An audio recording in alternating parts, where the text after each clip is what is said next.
বর্তমানে কুমিল্লায় বছরে উৎপাদন হচ্ছে ৬,০০০ টন লতি, যার বাজার মূল্য প্রায় ৪০ কোটি টাকা। আর দেশের বাইরে রপ্তানি হচ্ছে ২৫ কোটি টাকার কচুর লতি।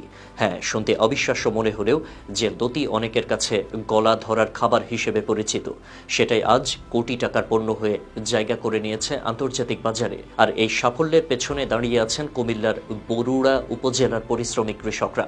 বরুড়া উপজেলাটি এখন কচু ও লতির জন্য সুপরিচিত। এই উপজেলার উৎপাদিত লতি রপ্তানি হচ্ছে আমেরিকা, ইউরোপ এবং মধ্যপ্রাচ্যের বিভিন্ন দেশে। বিশেষত্ব আছে বরুড়ার লতিতে। এটি খেলে গলা ধরে না, স্বাদেও আছে আলাদা তৃপ্তি। ২০১৫ সালে যেখানে মাত্র ১২০ হেক্টর জমিতে লতির চাষ হতো, বর্তমানে তা বেড়ে দাঁড়িয়েছে ২৬০ হেক্টরেরও বেশি। বর্তমানে প্রায় ৩,০০০ কৃষক বাণিজ্যিকভাবে লতি চাষে নিয়োজিত, আর বার্ষিক উৎপাদন ছুঁয়েছে ৬,০০০ টন পর্যন্ত। প্রতি টন লতির গড় মূল্য ৭,০০০ টাকা ধরলেও বরুড়া থেকে এখন বছরে প্রায় ৪০ কোটি টাকার লতি উৎপাদিত হয়, যার মধ্যে প্রায় ২৫ কোটি রপ্তানি হয় বিদেশে।